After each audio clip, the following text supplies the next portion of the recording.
The night the funeral home called, I was still sitting in the dark, staring at the faint glow of the lamp reflecting off the framed photo of Mark on the table. The air felt heavy, almost metallic, the kind of stillness that makes your skin prickle before you even understand why. When I heard the strained voice on the other end, something inside me tightened, as if my grief suddenly had teeth. If you're watching this, subscribe and tell me where you're listening from. Moments like this have a way of finding people when they least expect it. I remember gripping the phone, feeling the cold edge of fear slide beneath my ribs, not knowing that one strange message would rip open everything I thought I understood about my own family. Let me show you how it all began. I remember how the night felt heavy around me, the kind of stillness that settles only after a loss. I was sitting alone in the living room, trying to make sense of a world without Mark. When the phone rang, it was close to 11:30 p.m., far too late for anything ordinary. And the moment I heard the voice on the other end, something inside me tightened. There was a strained urgency in the funeral director's tone, as if he was choosing every word with caution.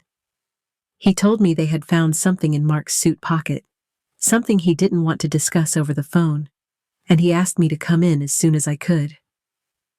At first, I thought it was a mistake, some misplaced item he wanted to return. But then he hesitated, and in that small pause, I felt the air shift. He said it wasn't something I should mention to my children. The way he said it, gentle, almost protective, made my stomach twist.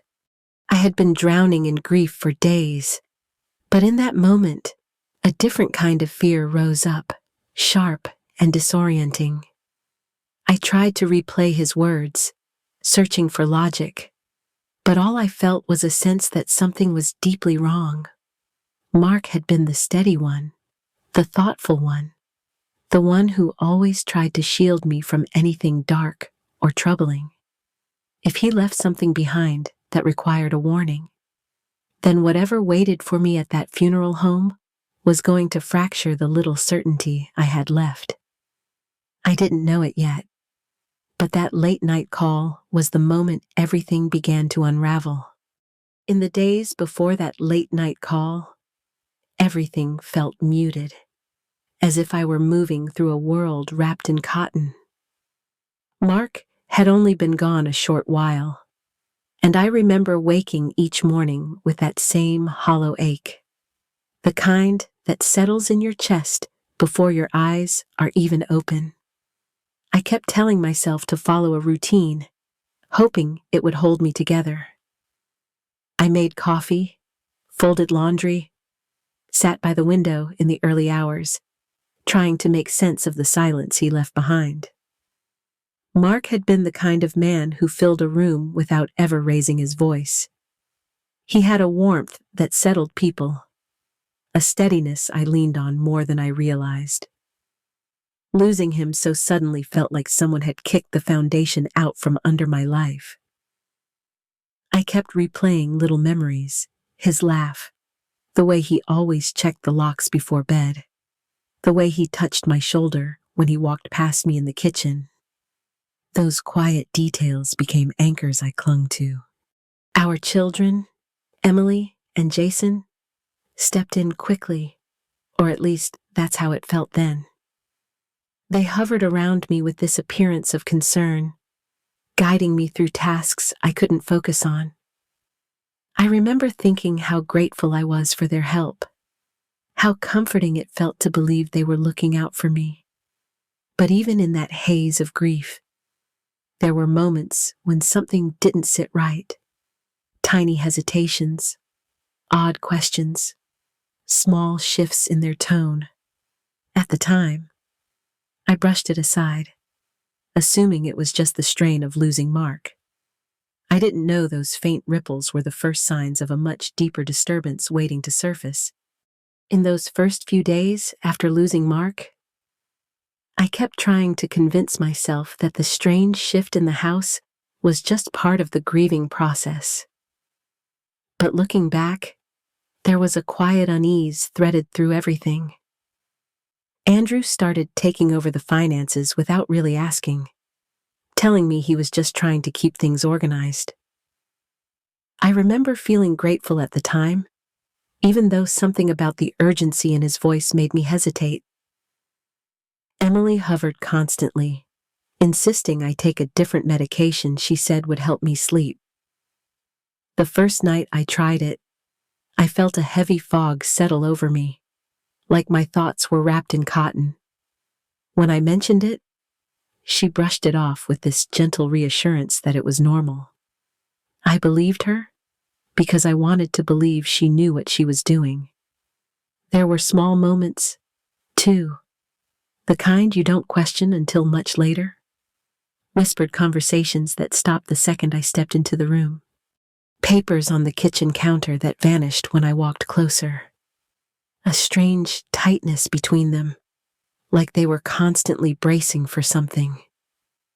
I kept telling myself it was just the shock of losing their father, that we were all trying to navigate the same storm. I pushed down the uneasy feeling that something was off, choosing instead to focus on holding myself together. But even then, deep down, I sensed there was more beneath the surface. I just didn't understand yet how all those small moments would come crashing together once I stepped into that funeral home. I remember pulling into the funeral home that night with a knot tightening in my stomach. The kind that tells you something is already wrong even before you step out of the car. The parking lot was nearly empty, washed in that cold yellow light that makes everything feel a little unreal. I walked inside with a heaviness that had nothing to do with grief alone. It felt like I was walking into a space that didn't belong to the living. The director met me with this careful stillness, the kind people use when they're trying not to scare you. He didn't say much, just motioned for me to follow him down a quiet hallway. Every step echoed. I kept thinking how strange it was to be here at this hour, how exposed I felt, how my mind kept drifting back to the late-night call that had pulled me from what little sleep I'd managed. He led me into a small office tucked behind the viewing rooms. The blinds were drawn, the only light coming from a desk lamp that cast more shadows than comfort. On the desk sat a sealed evidence envelope, the kind I had only ever seen in movies. He explained, carefully, almost apologetically, that it had been found tucked inside the suit they were preparing for Mark. When he left me alone, I stared at the envelope for a long moment before opening it. Inside were handwritten notes in Mark's familiar scrawl and a small recording device. The notes were fragmented at first. Numbers, dates, phrases that didn't make sense. But as I read on, a pattern emerged. Mentions of unexplained charges, withdrawals I didn't recognize, concerns about Andrew and Emily's behavior, and questions about insurance policies tied to my name. The deeper I read, the colder I felt. Mark had been investigating something. No, someone. Our own children. I sat there with the papers trembling in my hands, feeling grief twist into something darker. Fear, confusion, a dawning realization that the life I thought I understood was already slipping apart. And I knew, even before I reached for the recorder, that whatever he'd captured on it would only take me deeper into a truth I wasn't ready to face.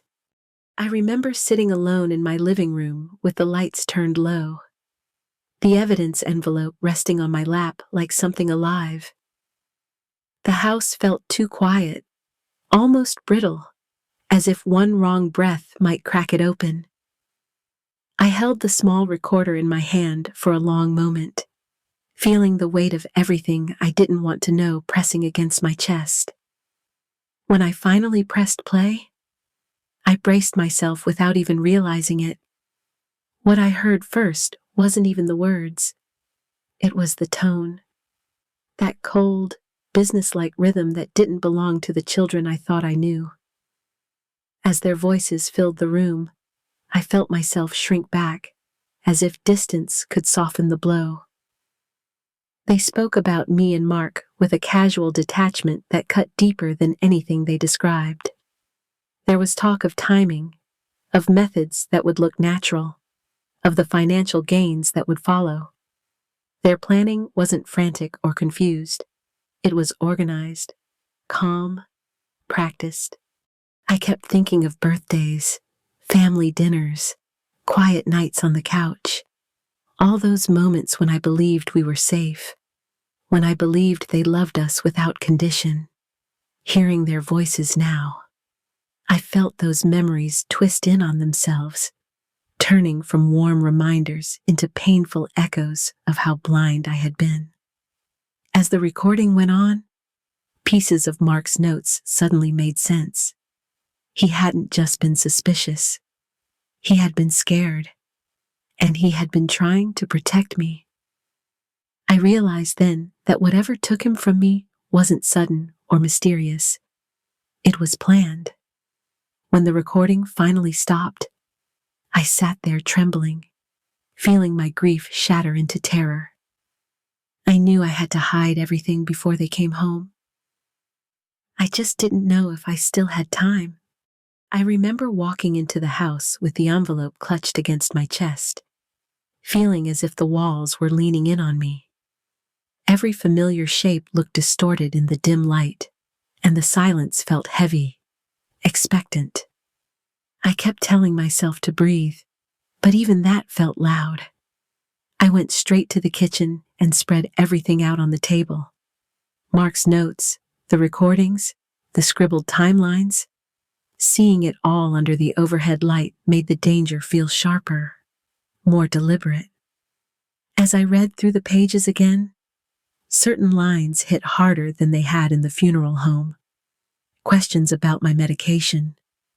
Dates that matched mornings when I woke up foggy and disoriented.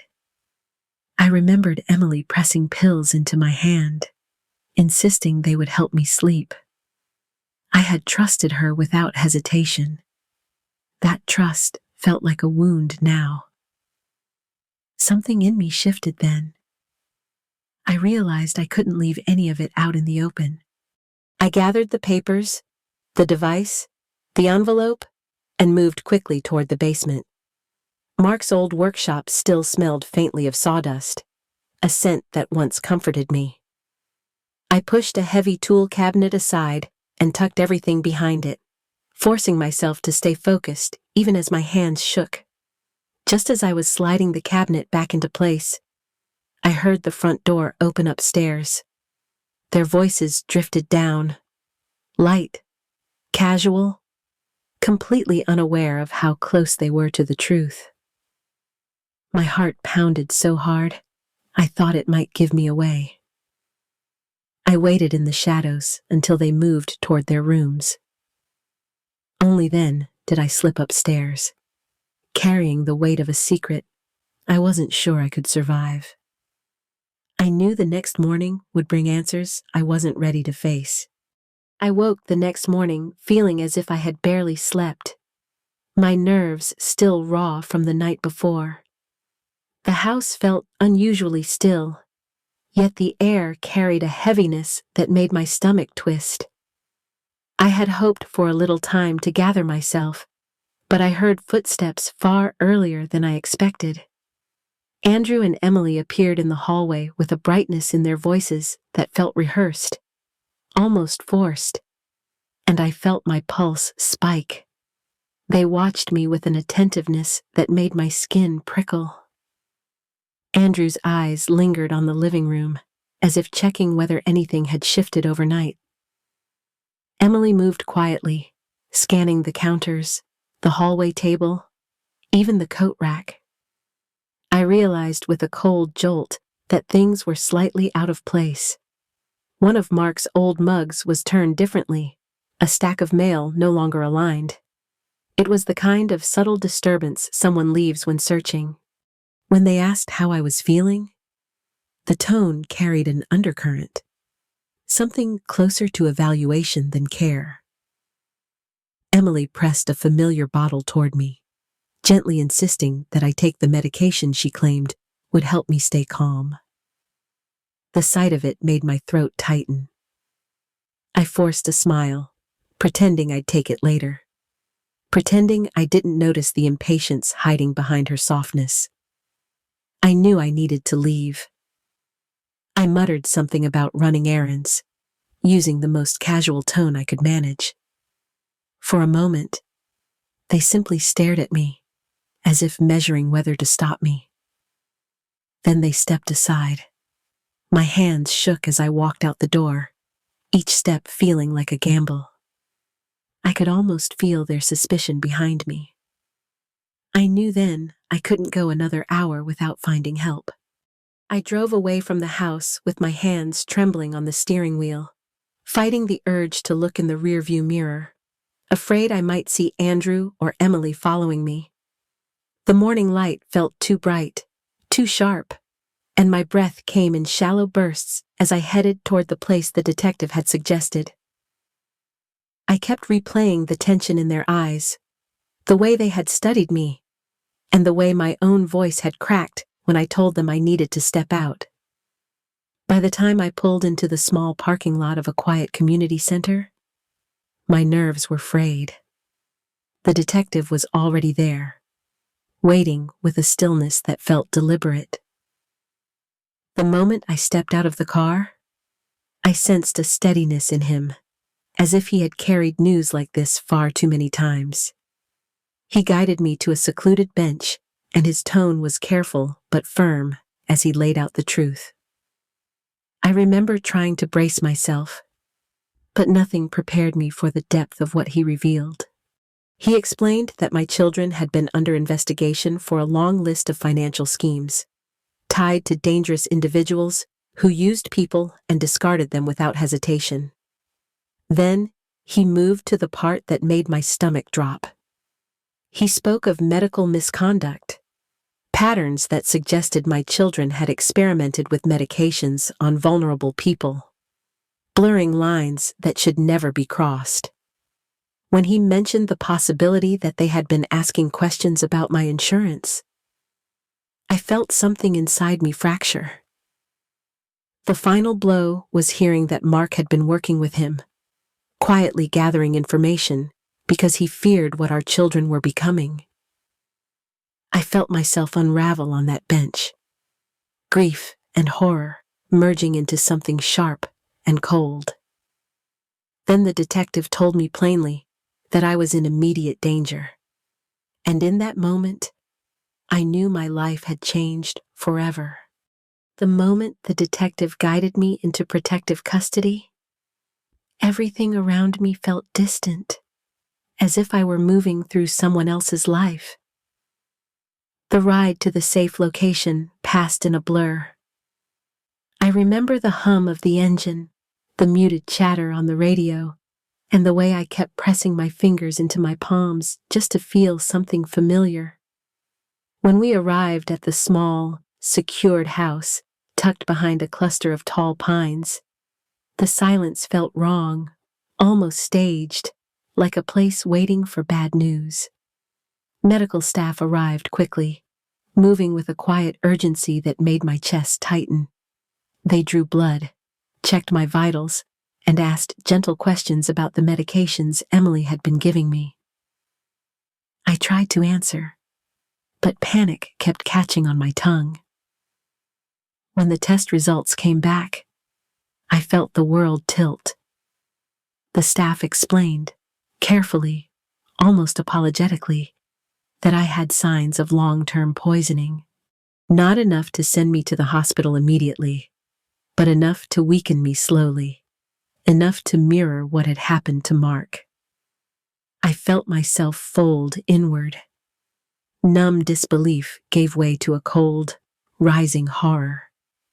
I kept thinking about the dizziness, the foggy afternoons, the nights I blamed on grief. The detective spoke softly about patterns, about how Mark's symptoms matched mine, about how he had suspected this long before he died. Hearing it said so plainly shattered something inside me. Law enforcement tightened security around the house as the sun went down. I tried to rest, but the darkness felt heavy. Every sound pressed against my nerves. Sometime late into the night, a sharp instinct pulled me upright. I sensed movement outside, a shift in the air that made my pulse race. Then came the chilling realization. My children were already closing in, escalating faster than anyone expected.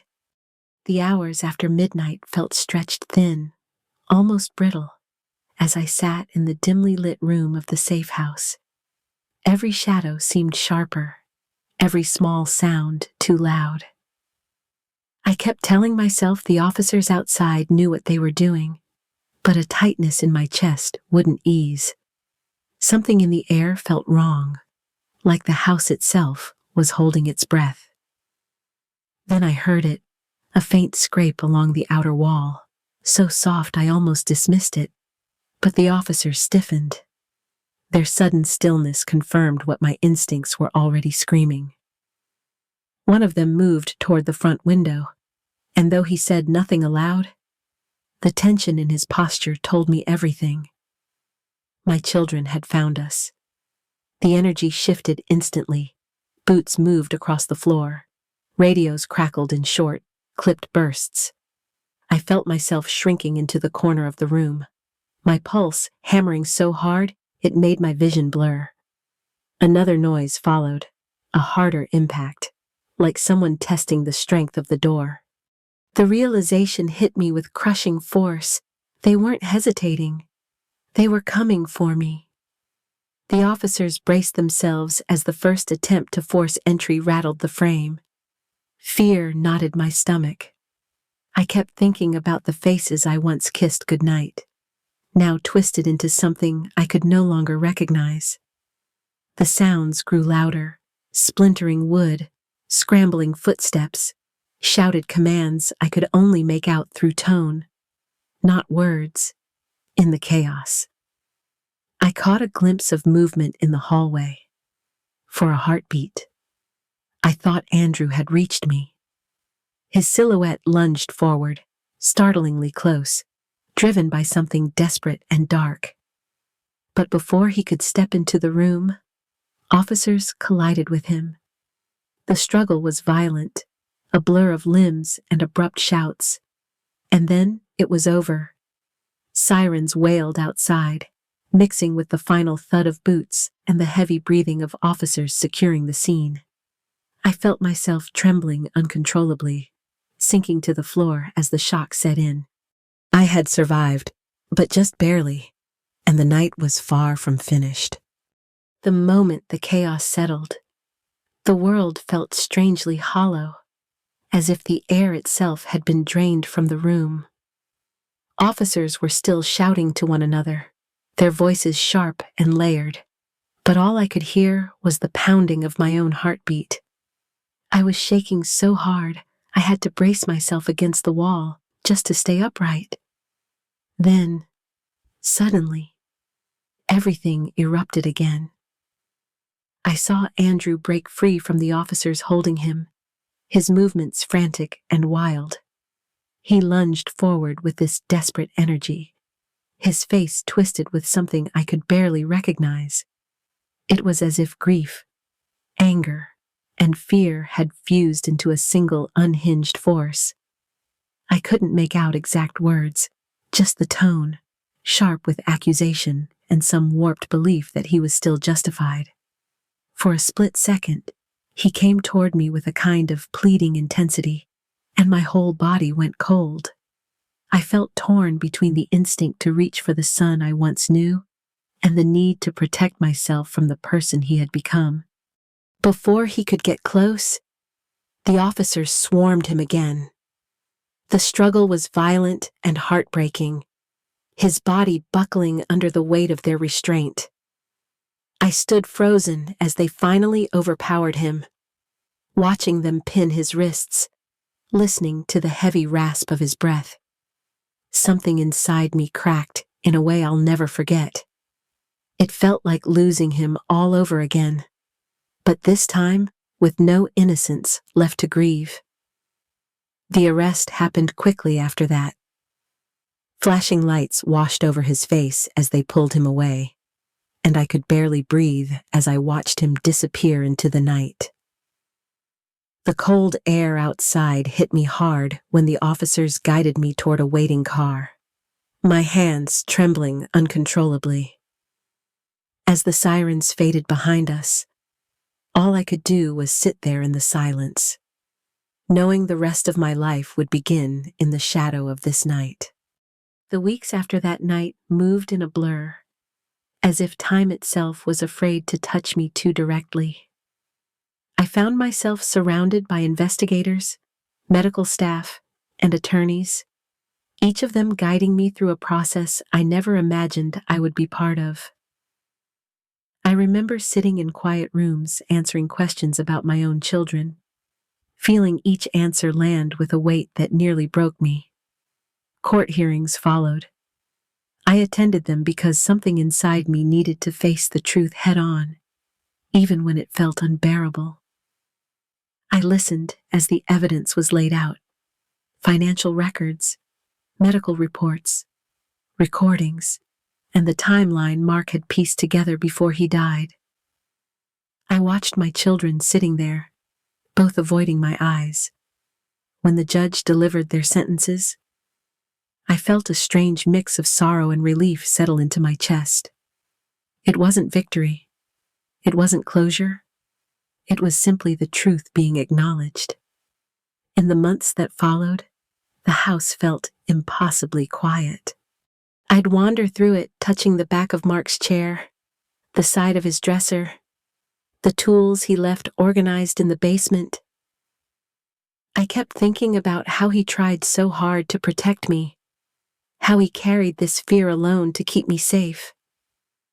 That grief stayed with me, but it also became a small source of strength.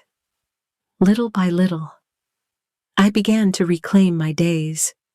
I started taking short walks again, cooking meals I hadn't made in years, letting sunlight reach the corners of rooms I used to avoid.